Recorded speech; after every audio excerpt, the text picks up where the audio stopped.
On peut avoir une idée de ces inventions, même celles qui ne sont pas encore protégées, mais que vous avez presque mises en place. De quoi s'agit-il en dehors de la Toutes mes solution, évidemment? inventions concernent, toutes mes inventions concernent les changements et c'est souvent les produits naturels. Bon, le sirop contre les vers intestinaux, ici aux États-Unis, il n'y a pas de vers intestinaux. On n'en parle pas ici aux États-Unis, c'est en Afrique. Donc j'ai abandonné. J'ai d'autres inventions qui concernent, par exemple, non seulement la lutte contre le changement climatique au sens de la réduction de la pollution des carbones, mais aussi on peut créer certains produits qui pourraient réduire l'influence du soleil. Hein, là, je ne peux pas, parce qu'il y a des tricheurs, vous savez, même Oui, en oui, non, parlant, non, vous n'êtes pas obligé de développer ça, c'est juste de les citer. même Bon, en de toute parlant façon, toutes tout le mes monde. inventions concernent la protection de la société. Je ne peux pas faire quelque chose qui nuit à l'existence humaine, ce serait un péché. On ne va pas fabriquer des bombes, même si on en a des idées, un jour, on ne peut pas exposer, on ne peut pas expliquer, parce que sinon les Voilà, gens on ne vont... peut pas, non, non, non, on ne peut pas non plus vous encourager dans ce sens-là. Ah, c'est ma question. Pourquoi n'êtes-vous pas resté au Congo pour faire profiter, évidemment, cette promotion scientifique au drapeau congolais? On se dise quand même dans le monde, le Congo, s'il y a des scientifiques, voilà, voici ce qu'ils sont capables de faire. C'est quand même des travaux très importants. C'est des inventions, mais vraiment qui révolutionnent le monde. Pourquoi vous avez finalement décidé de partir du Congo? Vous savez que le ressentiment, une espèce de jalousie ne peut pas manquer à travers le ministère de la Recherche scientifique de tous les temps, parce que je suis juriste.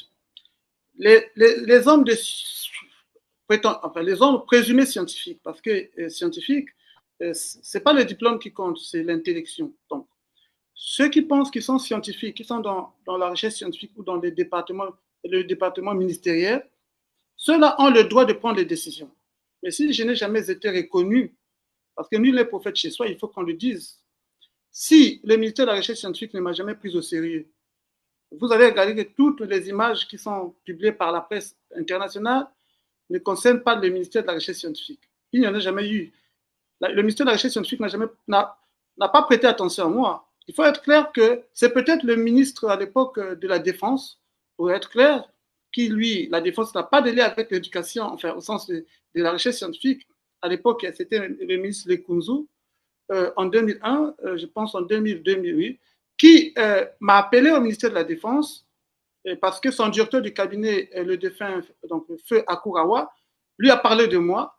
Et arrivé à son bureau, j'ai chauffé de l'eau, j'ai fait du papier comme une espèce de casserole en papier et j'ai chauffé de l'eau sur une bougie. L'eau bouillait. Donc l'ébullition de l'eau n'exerçait pas, comme qui dirait, il y avait la combustion. L'eau chauffait et il y avait l'ébullition de l'eau dans le papier.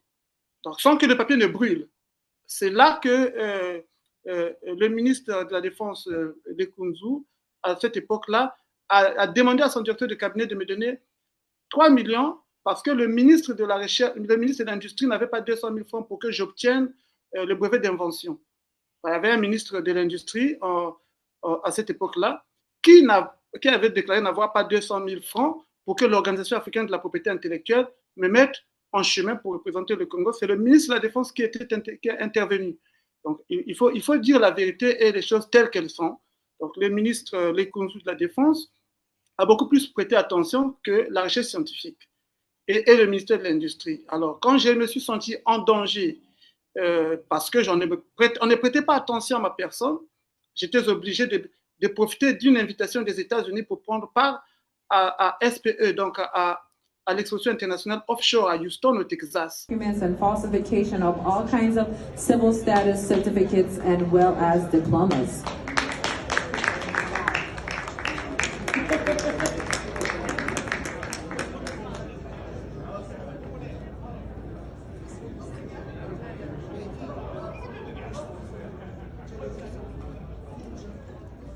Alors, dans un premier temps, on va commencer par la lettre de reconnaissance que vous avez reçue de la part du président américain lui-même, signée par ses mains, Donald Trump. Comment ça s'est passé? Le président Donald Trump fait référer de toute mon histoire parce que je suis juriste de formation. Et après avoir gagné la médaille de la Silicon Valley à Santa Clara en Californie du 8 au 10 août passé, le président Trump, avec toutes les occupations que nous connaissons, notamment la situation de paix en Ukraine, un peu partout au monde, au Proche-Orient, il n'a pas assez de temps, c'est le président le plus occupé du monde, vous voyez, avec tout ce qui se passe, mais il a eu le temps libre de réunir le conseil de la Maison-Blanche et marger sa signature sur une lettre qu'il a écrite et qui a été imprimée à la Maison-Blanche et qu'il m'a envoyé personnellement pour dire que, autant qu'Américain, je pourrais participer à l'éclosion des États-Unis et que les efforts que j'ai pu mettre en valeur équivalent au progrès des États-Unis et à l'industrialisation du monde. Et comment vous avez été identifié? Parce que c'est là, je vois un peu, les États-Unis, c'est un grand pays, hein, beaucoup d'États. Et c'est d'ailleurs, il faut le dire comme ça, c'est même la plus grande plateforme d'innovation, d'invention. Il y a beaucoup d'inventeurs, beaucoup de savants, mais comment on a pu vous identifier? Mais c'est parce que, vous savez, comme vous avez bien dit que Silicon Valley est le centre de technologie au monde, les iPhones sont passés par là, tout ce qui Oui, il y a est... Google, iPhone, tout ce monde, voilà, Meta, et Voilà. Donc, j'imagine. je suis publié dans le catalogue américain et aussi dans le catalogue californien. Et donc, le président lit, c'est un président cultivé qui lit, qui comprend, et il a constaté que c'est un noir américain d'origine africaine qui a apporté une solution parmi tant d'autres pour faire briller les États-Unis, parce que j'ai représenté les États-Unis, j'ai été parmi les 11 meilleurs inventeurs américains, et c'est pour cette raison-là que j'ai été prise en considération pour participer en représentant les États-Unis avec les 10 autres Américains au prix Silicon Valley. Mais j'étais l'unique noir à participer à cette équipe, et d'où ça a attiré son attention. Cela a attiré son attention, et il a écrit une lettre. Il a pris beaucoup de temps parce que j'ai gagné ce prix depuis le mois d'août, qui a été publié, bien sûr, et le catalogue est là présent partout. Seulement, il a eu le temps d'écrire et de m'envoyer la lettre chez moi. Et donc, j'attends les autres appréciations ou l'invitation.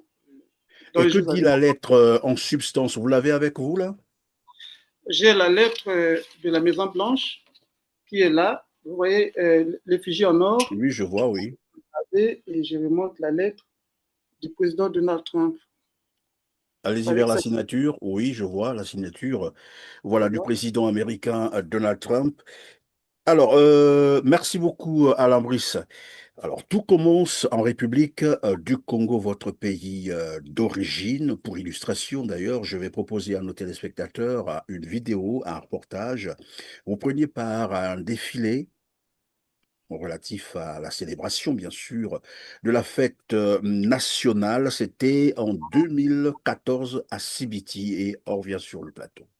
Le plus grand chercheur de leur département, les deux ministères sont liés, ministère de la recherche scientifique, ensuite ministère des mines et de la géologie, deux départements ministériels très liés. Certainement va assister à une démonstration qui fait sa démonstration devant le président.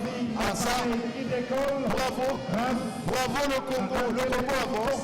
Avec nous aussi, Marina Toba, on a ce spectacle de la recherche scientifique. Herman Babessa n'est pas là. Sinon, notre reporter maison aurait pu dire beaucoup de choses. Marina Toba. Ministère et la recherche scientifique, il y a le tout, il y a ministre Jean-Richard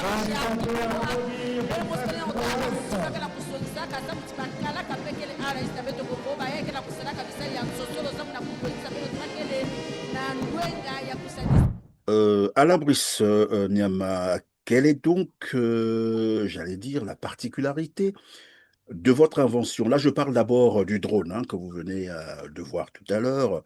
Dans un contexte où la technologie des drones est tellement évolutionnaire et a beaucoup évolué, c'est quoi la particularité de votre drone? La particularité de ce drone-là consiste à filmer un environnement plus clair, c'est-à-dire que le drone a une particularité de décoller à partir d'une touche ou d'un code du téléphone portable. Et c'est un code qui correspond aux données électromagnétiques du drone, parce que le drone fonctionne avec les ondes. Donc, quand il y a élévation du drone à partir d'une touche du téléphone portable, c'est ce qu'on entend par l'effet électromagnétique. C'est-à-dire que comme on utilise le téléphone, quelqu'un peut être à Paris, à New York, cause avec quelqu'un d'autre qui est à Brazzaville, Pointe-Noire ou Kinshasa. Mais il n'y a pas un fil qui relie les deux appareils, c'est-à-dire les deux objets, le téléphone et le drone. C'est à partir du vide. Donc, il faut créer les ondes dans le vide, parce que l'effet électromagnétique, c'est de l'électricité dans l'espace, entre un objet, mais en passant par le vide. C'est-à-dire, dans le vide, il doit avoir un courant invisible. Ce qui, comme l'aimant attire les métaux, vous voyez, l'aimant et un métal, il y a un vide au milieu. Donc, il y a un courant qui est propagé, qu'on entend par les ondes électromagnétiques. Et Oui, donc, pardon, est-ce que ça veut dire que c'est un drone qu'on pouvait piloter de très loin en étant dans un autre pays avec son téléphone, c'est ça? c'est possible, mais il y a des lois pour éviter Oui, d'être accusé. au-delà des lois, je veux juste comprendre si C'est le possible. fonctionnement C'est est possible. possible. On peut faire décoller un drone en Afrique à partir de ce système, donc à partir du téléphone portable. Parce qu'un téléphone peut fonctionner partout dans le monde, deux téléphones peuvent être en connexion partout dans le monde. Donc il y a des signaux, il y a des ondes invisibles qui peuvent interagir, donc qui peuvent faire décoller un engin drone. Et pendant le défilé du 15 août 2014, c'est ce que j'ai démontré en fait. J'ai reculé de quelques mètres et le drone à 200 mètres peut décoller. Et j'ai mis le téléphone portable au sol pour dire que je ne pouvais plus utiliser le téléphone, laisser moi marcher en dessous du téléphone qui est à 200 mètres de hauteur. Et en marchant, le drone me suivait. Donc, tous mes mouvements téléguidaient le drone parce qu'il y a l'effet électromagnétique du drone qui interagissent avec la chaleur que j'émets. C'est-à-dire qu'une personne peut produire jusqu'à une puissance de 100 watts. Donc, quand on est en mouvement, on exerce une certaine chaleur. C'est cette chaleur-là, comme l'aimant, comme une induction magnétique, qui, en contact de l'invisibilité magnétique du drone, parce que le drone en mouvement crée une certaine chaleur, comme je dis, comme l'aimant, il y a une électricité dans le vide et le mouvement de l'homme doit être enregistré par rapport au drone. C'est-à-dire qu'il faut calculer, par exemple, votre groupe sanguin et le mouvement, la chaleur qu'exerce le mouvement du sang dans le corps crée une certaine chaleur lorsque l'homme est en mouvement. Et cette énergie-là, qui est invisible, environne le mouvement de l'homme, c'est-à-dire à partir de la tête, et le drone qui émet ces rayons invisibles, donc les jets de lumière, exerce une attraction magnétique. En marchant, le drone vous suit. C'est la physique. Merci alors pour les scientifiques, ils vont très bien comprendre. Bon, encore nos téléspectateurs aussi, pourquoi pas. Même les novices peuvent comprendre. Il suffit donc d'aller consulter évidemment vos recherches. Alors, et là, vous dites que c'était en 2014. Hein. En 2014, on imagine encore parler du drone. C'était quand même un mythe encore jusqu'à ce niveau. Et vous nous faites comprendre que ce drone pouvait être contrôlé, c'est ce que j'ai cru comprendre, par la chaleur humaine. C'est-à-dire, vous marchez et voilà. Le drone vous suit, c'est ça, c'est ce qu'on a vu tout à l'heure dans l'image. C'est-à-dire que quand vous marchez, tout mouvement exerce de l'énergie, en fait. Tout ce qui bouge, dès que vous bougez, il y a un mouvement. Ce mouvement-là est un changement. C'est comme je le disais que l'énergie peut être exercée par le point d'application d'un point à un autre. Vous voyez, dès que vous exercez un mouvement, ça signifie que vous créez de l'énergie, même inconsciemment.